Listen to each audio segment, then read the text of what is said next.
भाजप नेते प्रवीण दरेकर सध्या आपल्यासोबत आहेत। सर, राहुल गांधी यांनी एक ट्विट केलेलं होतं की त्या ट्विटमध्ये त्यांनी एक असा थेट आरोप मुख्यमंत्री देवेंद्र फडणवीस यांच्यावरती केला आहे की त्यांच्या मतदारसंघामध्ये मतदारामध्ये वाढ करण्यात आलेली आहेत आणि व्हिओलिनची पण अशी तक्रार आहे की काही अनोळखी व्यक्तीने त्या ठिकाणी मतदान केलंय। नाही, मला वाटतं आपण निवडणूक आयोग ही स्वायत्त यंत्रणा आहे, संविधानानं त्यांना अधिकार दिलेत आणि अशा प्रकारच्या तक्रारी मीडियात करण्यापेक्षा त्या निवडणूक आयोगाकडे करा। निवडणूक आयोगाकडे या लोकांनी तक्रारी केल्या होत्या, त्या तक्रारीचं तपशीलवार उत्तरही त्या ठिकाणी दिलेलं आहे, परंतु यांना केवळ राजकारण करायचं आहे। लोकांच्या मनामध्ये भारतीय जनता पार्टी किंवा आम्ही निवडणूक यंत्रणा ताब्यात घेतो असं चित्र उभं करायचं आहे आणि राजकीय पोळी भाजायची आहे।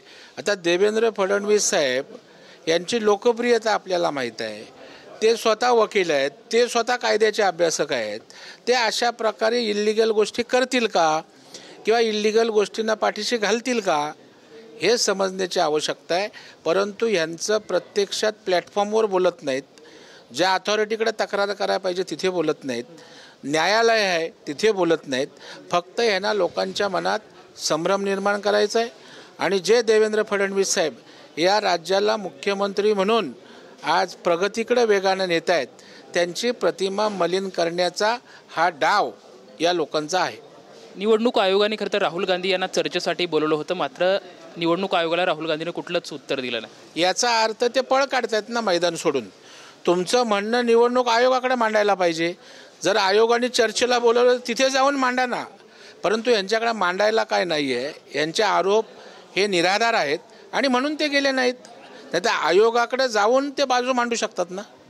परंतु यांची नौटंकी आहे आणि जनतेच्या लक्षात आलं आहे की यांच्या हातात कुठलाच मुद्दा नाही आणि म्हणून नौटंकी करण्याचा प्रयत्न आहे। संजय राऊतने आज एक असं वक्तव्य केलं की जी हिंदी सक्ती आहे ती सध्या गुजरातमध्ये म्हणजे लादली नाही, मात्र महाराष्ट्रामध्ये लादण्यात येते।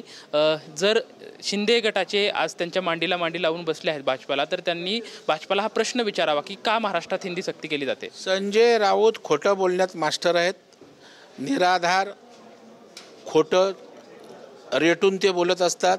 अशा प्रकारची हिंदीची सक्ती महाराष्ट्रात कुठेच केलेली नाही आहे, म्हणजे गोष्टच झाली नाही, ते साफ म्हणून भुई थोपटायचं कारण काय। परंतु आमच्याकडे कुठल्याही प्रकारचा मुद्दा नाही आहे आणि त्याच्यामुळं मला वाटतं अशा प्रकारची सनसनाटी निर्माण करून लोकांच्या मनात संभ्रम निर्माण करता येतोय का आणि आपली राजकीय पोळी भासता येते का, असा केविलवाना प्रयत्न संजय राऊतांचा आहे।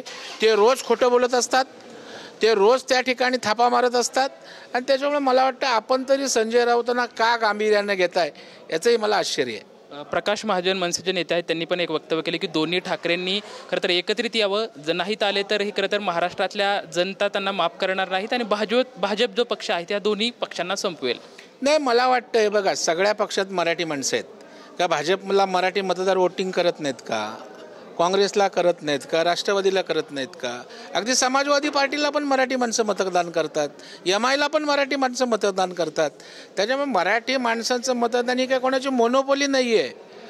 कधी काळी त्या ठिकाणी मराठी माणसांचा विश्वास बाळासाहेब ठाकरेंच्या नेतृत्वावर होता, परंतु आता ते राहिलेलं नाही। आता मराठी भाषा मराठी अस्मितेसाठी भाजपही तितक्याच ताकदीनं काम करतोय आणि आम्ही करून दाखवलं आहे। देवेंद्र फडणवीस साहेबांच्या पुढाकारानं मराठी भाषेला अभिजात दर्जा मिळावा, कुणी दिला? प्रधानमंत्री नरेंद्र मोदी साहेबांनीच मराठी भाषेला अभिजात दर्जा दिला। मग आम्ही मराठीचे मारेकरी आहोत की मराठीचे तारणार आहोत? परंतु यांना राजकारण करायचं आहे।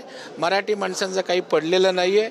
मुंबईतल्या मराठी शाळा बंद पडत आहेत, मुंबईमध्ये मराठी माणसांच्या हिताची कधी काळजी करत नाहीत। निवडणूक आली की मराठी, निवडणूक आली की मुंबई महाराष्ट्रापासून तोडणार, हा त्यांचा निवडणुकीचा अजेंडा आहे। शेवटचा प्रश्न विचारतो, आपल्याच पक्षातल्या ज्या खासदार मेधा कुलकर्णी आहेत त्यांनी पुण्यातल्या रेल्वे स्टेशनला बाजीराव पेशवे यांचं नाव द्यावं असं वक्तव्य केलं। आता त्यांच्या ज्या वक्तव्याला विरोध म्हणजे वेगळ्या पक्षाकडून करण्यात येतोय। त्यांचं म्हणणं आहे की पुण्यामध्ये किंवा तुम्हाला पेशवाई परत लादायची का असा विरोध केला जातोय। मला वाटतं प्रत्येक कार्यकर्ता, प्रत्येक नेता, सामाजिक नेते वेगवेगळ्या प्रकारच्या मागण्या करत असतात, परंतु त्या ठिकाणी ते व्यक्तिगत स्तरावर मागणी असते अशा प्रकारची नावं द्यायचा विषय असेल, संवेदनशील विषय असतील, त्यात राज्य सरकार भूमिका घेतं.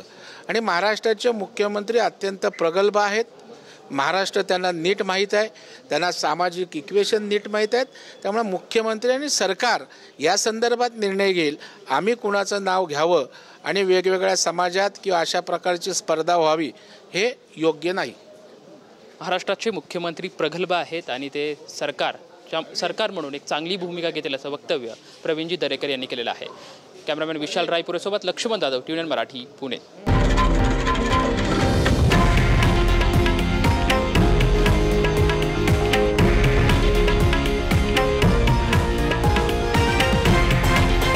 हे आहे देशातील नंबर 1 न्यूज नेटवर्क आणि आपण पाहत आहात TV9 मराठी, एकमेव.